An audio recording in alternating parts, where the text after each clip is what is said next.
우리의 구원자 되신 예수님과 늘 동행하시기를 주님의 이름으로 축복합니다.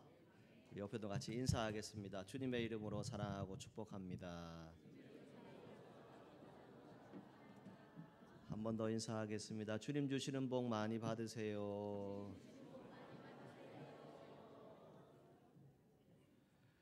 오늘은 사순절 첫 번째 주일입니다. 예수 그리스도의 그 삶, 또 십자가의 은혜를 깊이 묵상하면서 말씀과 기도로 은혜가 풍성한 사순절이 되시기를 간절히 기원합니다. 자, 사람은 누구나 인생을 살다 보면 죄를 지을 수 있습니다.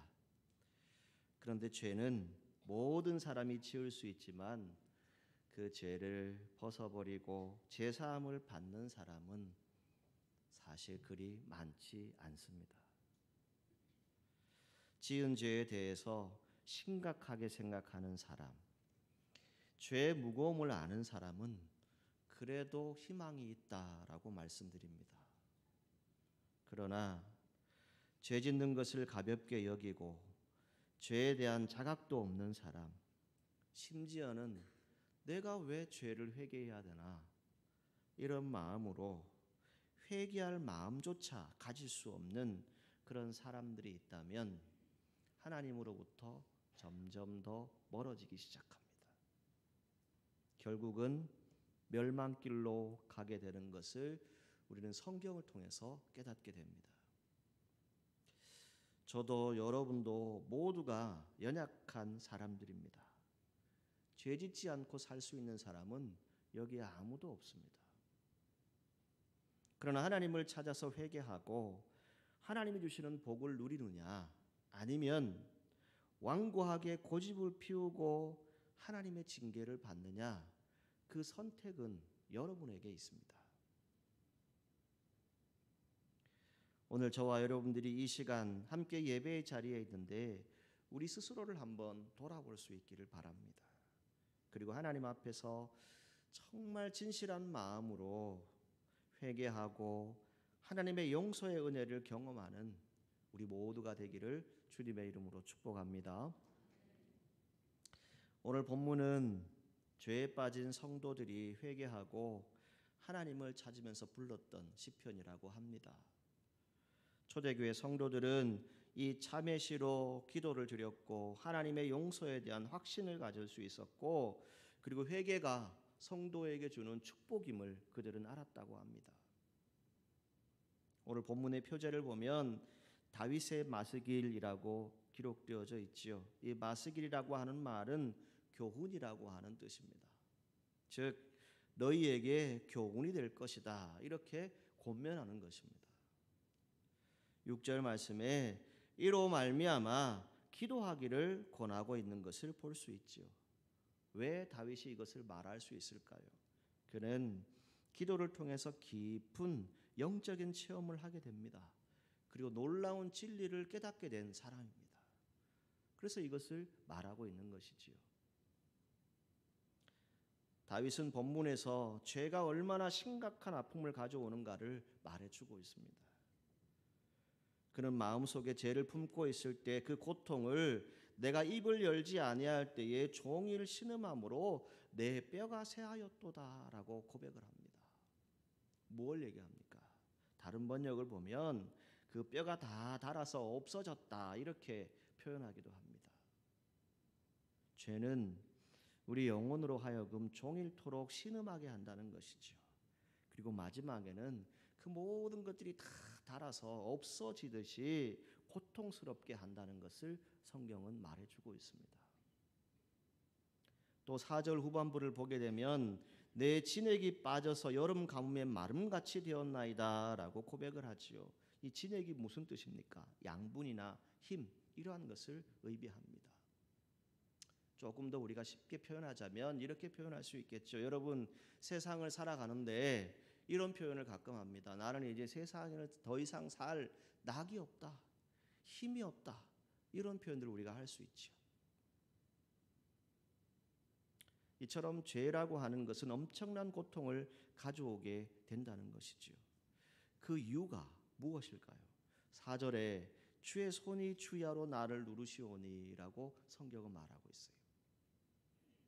자, 주님의 손, 성경에서 무엇을 의미합니까? 크게 두 가지로 우리가 볼 수 있는데, 첫 번째는 여러분들을 안아주시고 품어주시고 때로는 쓰다듬어 주시면서 용서해 주시는 그 사랑의 하나님, 그분을 우리가 이야기할 때 이 손을 이야기할 수 있습니다. 또 한 가지 손은 무엇입니까? 때로 하나님의 손은 무서운 심판의 손이 되기도 하는 것을 성경은 분명히 우리에게 말해주고 있죠. 다윗은 본문에서 바로 그 무서운 하나님의 손이 죄를 지은 자신을 누르고 있다라고 하는 것을 표현하는 것입니다.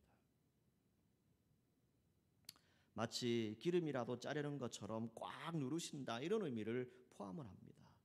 여러분, 죄를 지은 인간은 어떻습니까? 그 삶이 편안하던가요? 그렇지 않습니다. 뭔가 눌려 있는 듯한 그런 삶을 살아가게 됩니다. 얼마나 괴로운 시간입니까? 이 괴로운 시간을 지나는 사람들을 통해서 다윗이 오늘 본문에 우리에게 희망적인 메시지를 전합니다. 그 본문의 1절은 무엇을 얘기합니까? 허물의 사함을 받고 자신의 죄가 가려진 자는 복이 있다, 이렇게 말씀을 시작합니다. 여러분 믿으십니까? 우리말 성경에는 복이 있도다라고 하는 이 말이요, 뒤에가 있어요. 그런데 원전, 원어 성경을 보게 되면 이 복이 있다라고 하는 말이 제일 앞에 있어요. 여러분, 복 있는 사람이 되시기를 축복합니다. 복이 있다, 이것은 결국 무엇을 얘기합니까? 하나님의 인도를 얻게 되고 하나님의 인도하심을 따라서 살아가게 되는 그러한 삶이 되어진다는 겁니다. 여러분, 하나님의 인도를 구하는 길 무엇이라고 생각하십니까? 회개입니다. 우리가 하나님께 회개하면 반드시 하나님께서 여러분들의 길을 인도해 주실 것입니다. 회개의 의미가 무엇입니까? 마음을 고쳐먹는 겁니다. 고쳐먹은 것으로 끝나는 게 아니에요. 행동에 옮겨서 죄의 자리에서 완전히 방향을 전환하는 겁니다. 악한 자리에서 떠나서 선한 자리로, 의의 자리로 옮겨가는 겁니다. 어정쩡하게 걸쳐있는 그런 모습이 아닙니다. 회개란 죄의 고백과 새롭게 살려고 하는 의지를 말합니다. 그러면 오늘 우리가 이 시대를 살아가면서 그리스도인으로서 회개할 일들이 무엇일까요? 오늘 이 시대에 많은 하나님의 사람들이 이러한 말들을 합니다. 가장 먼저는 뭘 얘기하냐면 오늘날 회개하지 않는 신앙생활을 회개해야 한다라고 말합니다. 여러분 이해가 되시나요? 많은 성도들이 회개의 능력을 잃었다라고 말합니다. 회개하지 않는다는 거예요. 심지어는 목사님, 내가 무슨 죄가 있어요? 라고 묻는 분들이 있어요.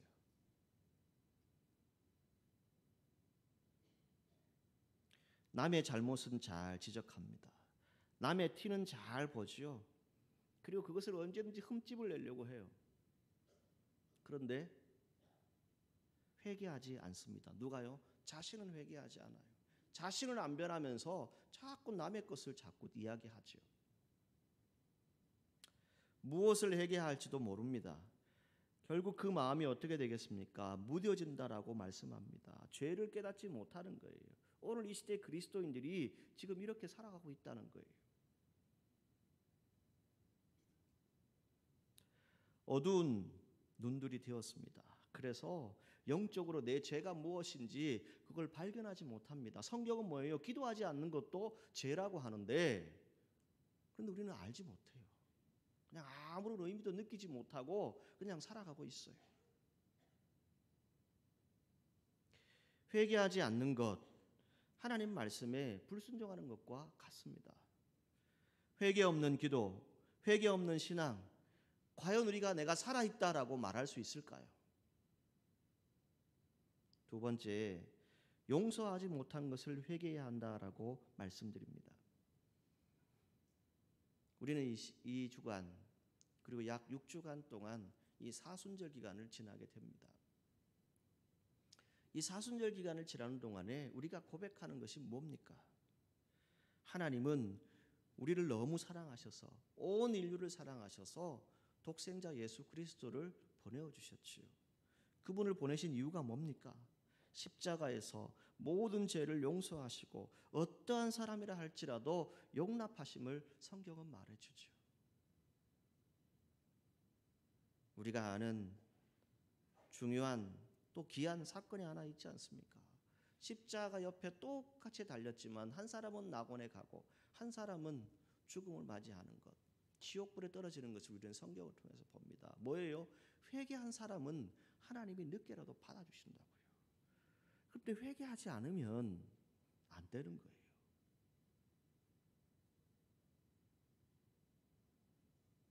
하나님은 우리에게 무엇을 요구하십니까?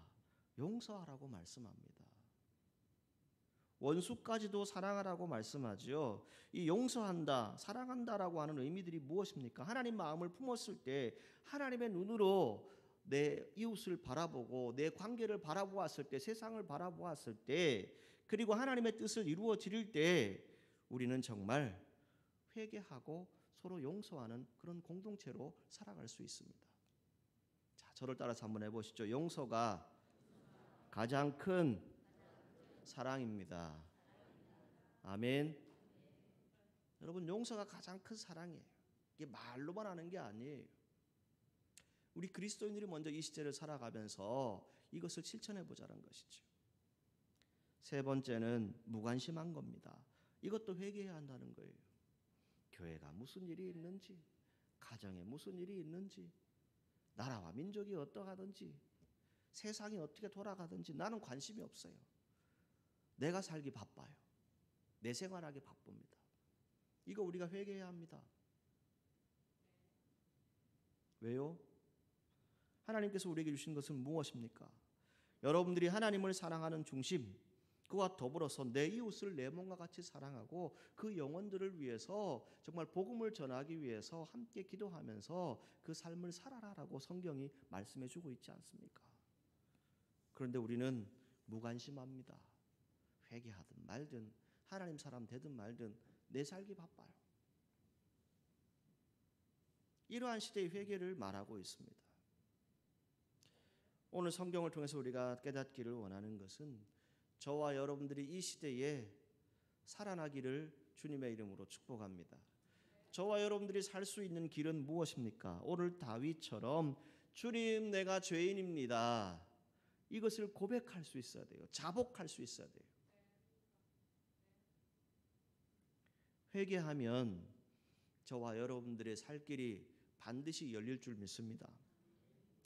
오늘 이 시대를 보면 어떠합니까? 그 어느 누구도 책임질 줄 모르는 사회입니다. 우리나라의 형편을 보면 수많은 사건들이 있죠. 사고들이 있습니다. 그 앞에 솔직하게 책임지겠다, 내가 거짓을 말했다 고백하는 사람이 없어요.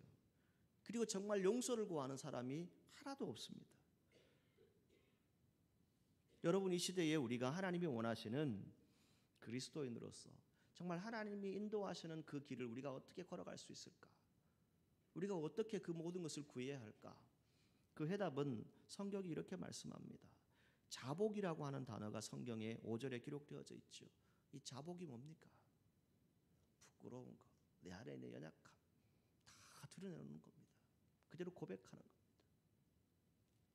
여기 한 가지 더 단어를 붙이면 애통이라고 하는 단어를 붙일 수 있습니다. 애통 무엇입니까? 너무 부끄럽고 너무 허물이 많아서 하나님 앞에 정말 눈물로 간절하게 내 죄를 용서해 주십시오. 이 애통함이 오늘 이 시대에 필요하다는 거예요. 산상보훈에 애통하는 자가 복이 있다라고 말씀하죠. 오늘 저도 여러분도 죄를 바라보고 애통하는 모습이 될 수 있기를 바랍니다. 다윗이 죄를 지었지만 그 죄를 통해서 하나님 앞에 자복했고 애통의 눈물을 흘리면서 회개의 기도를 했습니다. 그때 하나님이 어떻게 하셨어요? 성경은 이렇게 말씀합니다. 하나님은 죄를 애통하는 자를 어떻게 해주신다고요? 팔복에 뭐라고 얘기하지요? 한번 따라하시죠. 위로를 받을 것이다. 여러분 믿으십니까? 여러분들이 정말 하나님 앞에 자복하고 애통하는 마음으로 여러분들의 죄를 고백하면, 회개하고 돌아서면 하나님이 여러분들에게 위로를 주신대요.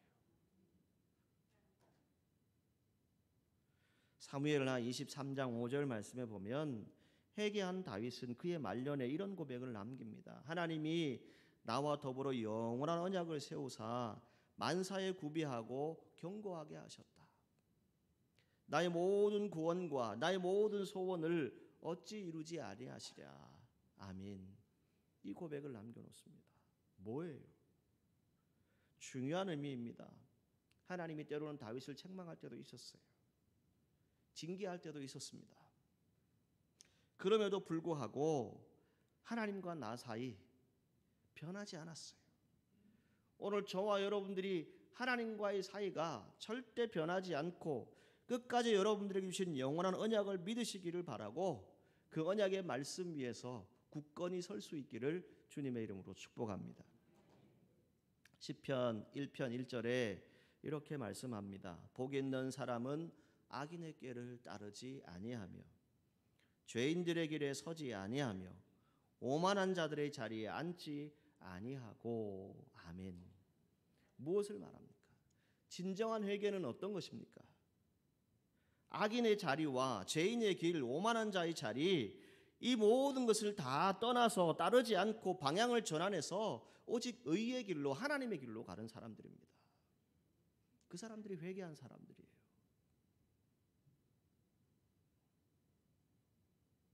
용서받은 사람 복이 있다라고 성경이 말씀합니다.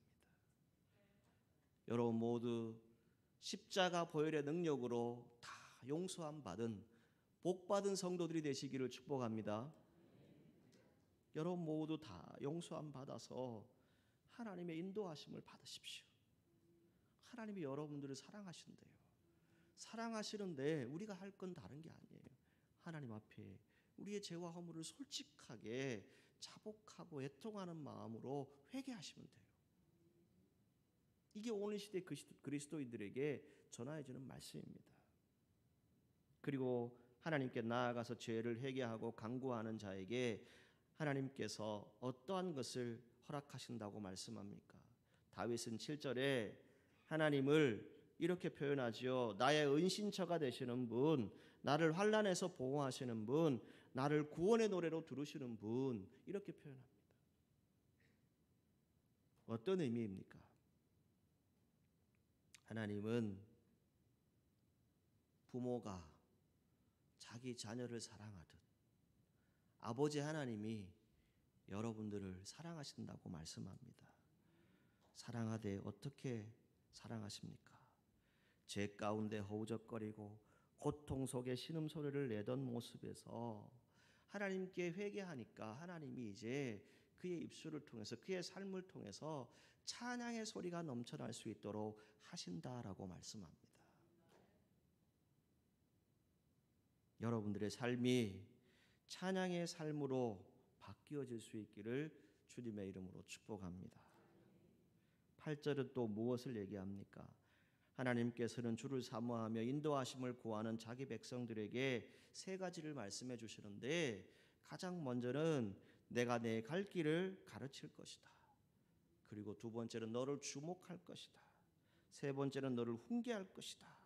이 훈계라고 하는 단어는 영어 성경으로 보게 되면 조언이라고 하는 말로도 번역을 합니다.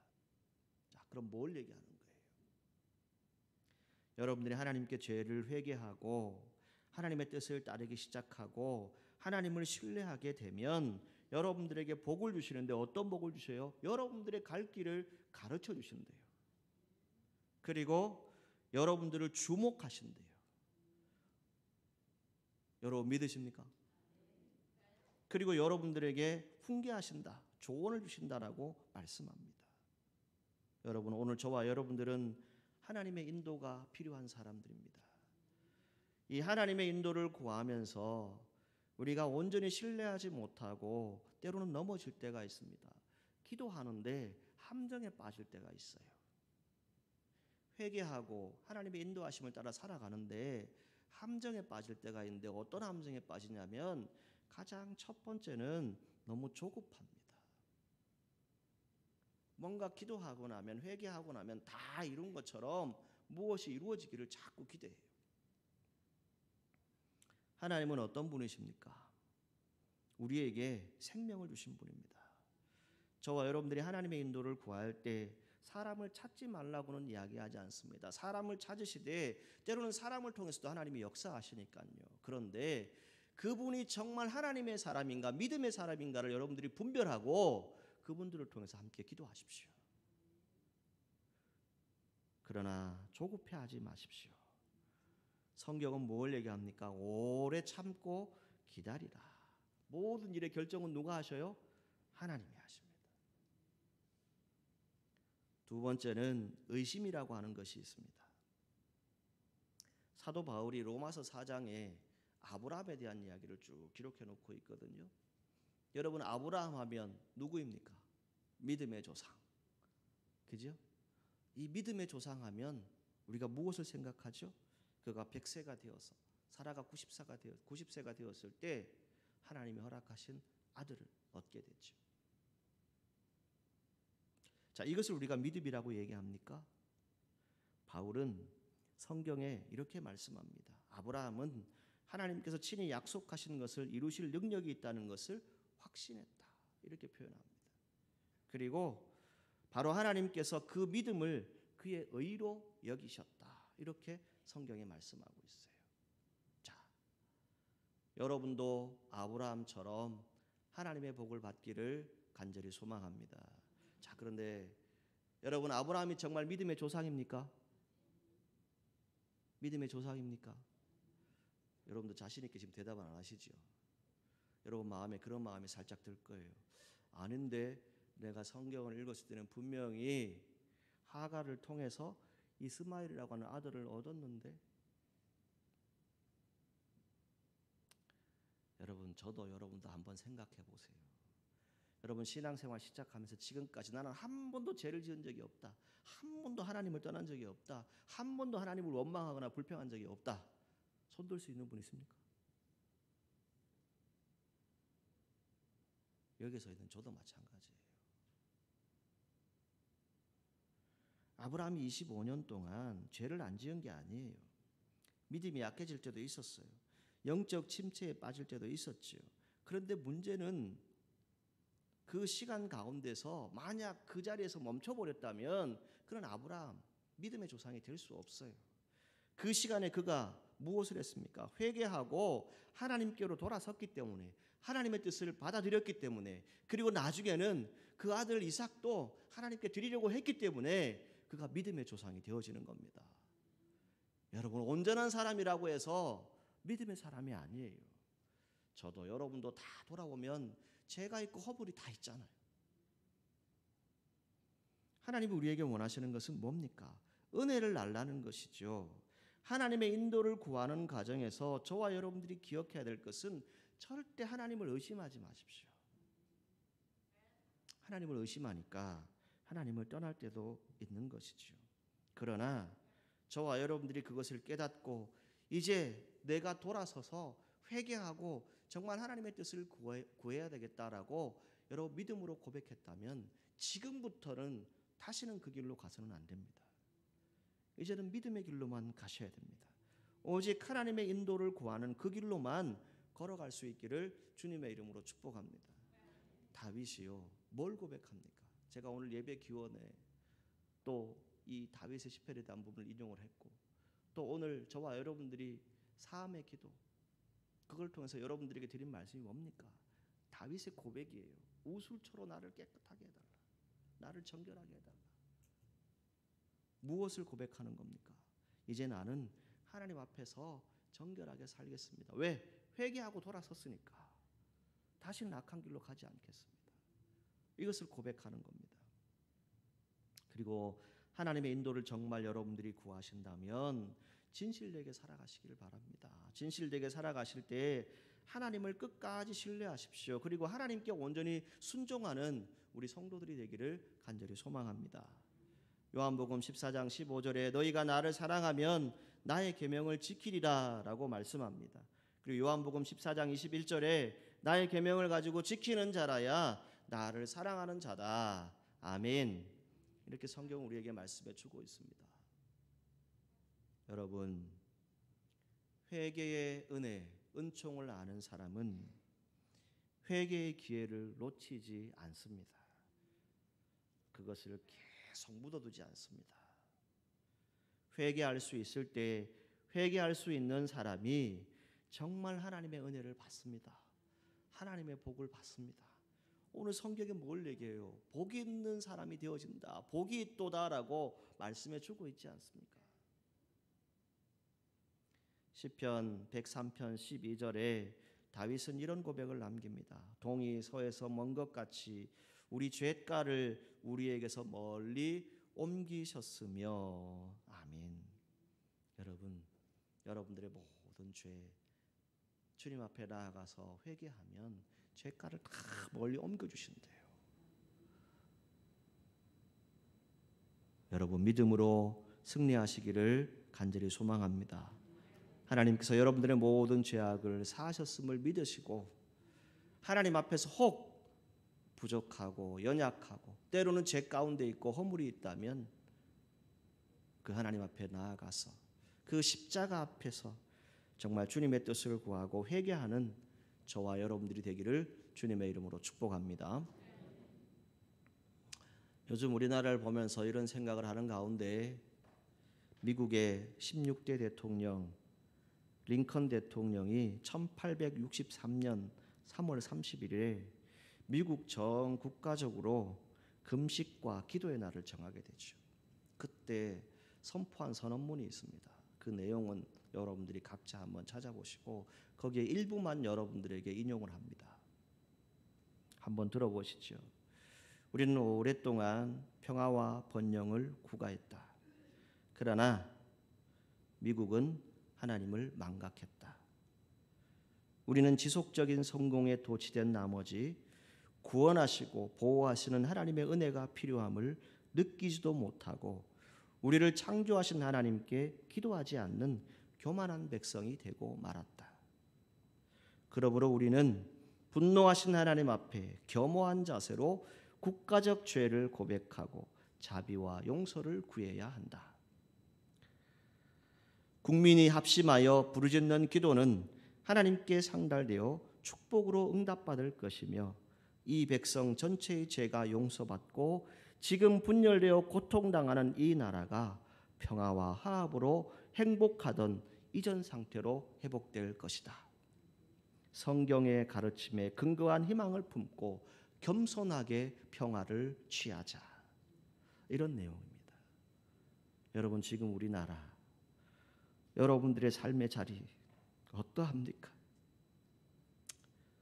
이런 믿음의 대통령 지도자를 있으면 참 좋겠다라고 하는 그런 마음을 가져봅니다.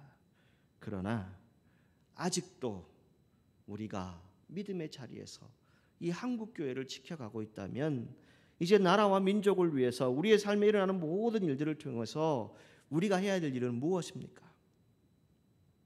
지금 하나님 앞에서 진심으로 회개할 때입니다. 한국교회가 진심으로 회개하면 하나님이 이 땅 반드시 고쳐주실 것입니다. 그리고 이 땅에 다시 평화가 임할 것입니다. 참되게 회개하고 제사함을 받는 은총을 누릴 수 있기를 간절히 소망합니다.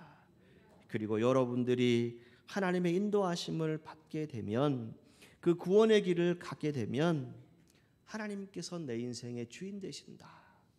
이 믿음을 가지고 이제는 악의 자리에 서 있지 않고 오만한 자리, 죄인의 길에 가지 않고 오직 의의 길, 주님 주시는 길을 걸어갈 수 있는 우리 사천업교회 모든 성도들이 될 수 있기를 주님의 이름으로 축원합니다. 기도하시겠습니다. 거룩하신 하나님, 우리 안에 죄가 있고 허물이 있습니까? 우리가 너무 무관심하여서 나라와 민족이 또 교회가 가정이 우리의 삶의 다리가 어찌하든지 간에 하나님의 뜻을 알지 못하고 기도하지 아니하고 회개하지 아니하고 주의 뜻대로 살아보려고 노력하지도 아니하고 오직 내 삶에 지쳐있던 우리의 모습이 있지 않습니까? 주님, 저희들 모두에게 주의 은혜를 베풀어 주시고 주의 능력의 손이 함께 하시기를 간절히 소망합니다. 하나님의 인도를 구하는 길, 정말 회개의 자리가 우리 가운데 있기를 원합니다.